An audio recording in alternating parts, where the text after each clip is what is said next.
Today I'm taking a close-up look at the Bison Power Series of golf balls from Titleist Golf.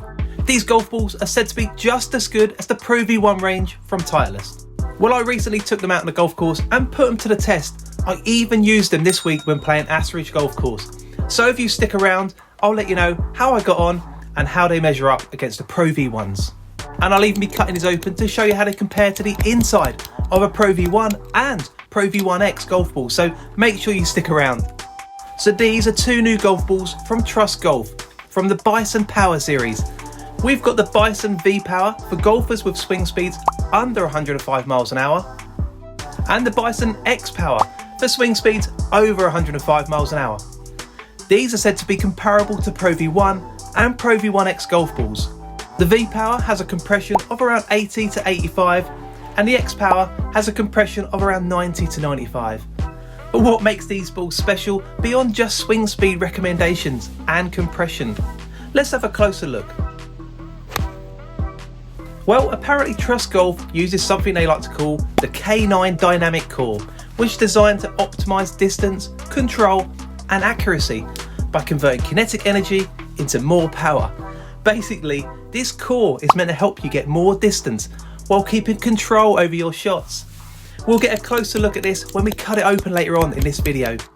Then there's the premium urethane cover. If you're familiar with golf balls like the Pro V1, you'll know how important a soft urethane cover is.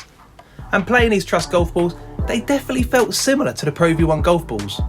On top of that, you'll notice that these balls have a pearl coating. Well, this isn't just for looks, it's designed to add another layer of performance. This coating is dirt resistant and wind resistant, which improves your ball flight and durability, even in really windy conditions like the ones I was playing in. When I explained this technology to my friend that I was playing with, he questioned whether this coating was actually legal to use on the golf course. And I can confirm these balls are 100% legal and conform to USGA and R&A rules. What's also good is that it makes the ball easier to spot, which I found really useful during my round, especially when looking for my ball in the rough.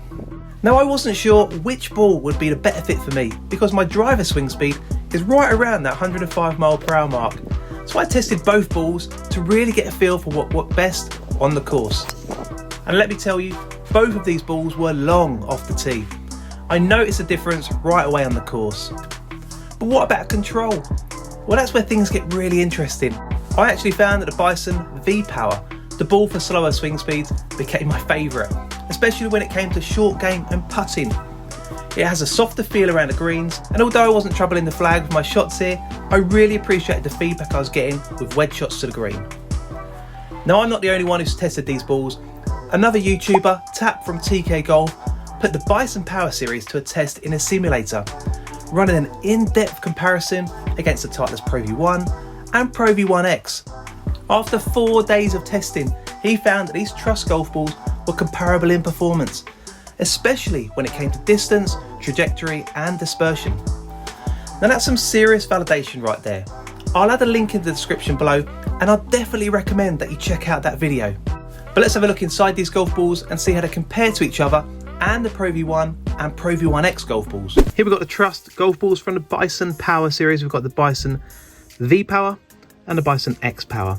So we're going to compare these golf balls to see what's inside with the help of Jeff, my cutting tool, and we're going to compare them to the inside of a Pro V1 and a Pro V1X, which I've previously cut open in an earlier video. So first of all, let's get Jeff and we'll cut open the Bison V Power golf ball.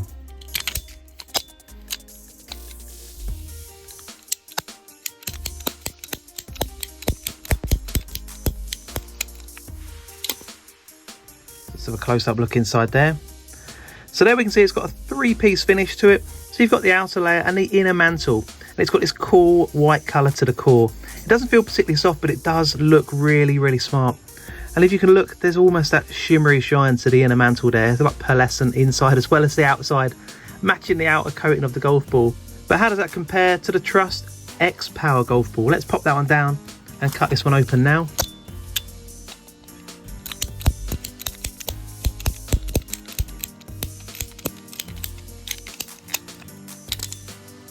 So let's have a look inside there. So you can see that there's a slightly different colour to it. And again, it's got the outer layer with the inner mantle and almost like a creamy finish in the middle there. matching the pearlescent inner mantle there, again matching the outer pearlescent cover on the golf ball. And if we put both golf balls together, so you can see we've got the X Power and the V Power, and we'll compare them. Very similar, just different colours on the inside. Now let's have a look at the Bison V Power and compare it to the Pro V1. And as you can see inside there, they're both 3-piece golf balls, and apart from the colour, they both feel quite similar inside. I know that's not a scientific test, but actually that's quite a good indicator for me that they are both good quality. So that's the Trust V Power. And then the Trust X Power, in comparison to the Pro V1 X, you'll see the obvious difference there is that the Pro V1 X has this dual core 4-piece finish to it. But again, they both feel quite similar inside. And that's how these two golf balls compare. So personally, I think these balls are perfect for amateur golfers who want performance but are still mindful of their budget. You're getting a premium product without having to drop Pro V1 money every time you need a new box. So whether you're swinging under or over 105 miles an hour, I think the Trust Bison Power Series has something for you and are definitely worth checking out. Both balls perform incredibly well off the tee, and if you're like me with a slower swing speed and appreciate a softer feel around the greens, I'd recommend trying the V Power first. So let me know in the comments below, have you tried these golf balls? And if you're interested in what the impact of water is on a lake ball, then you'll love this video here, and I'll catch you in the next one.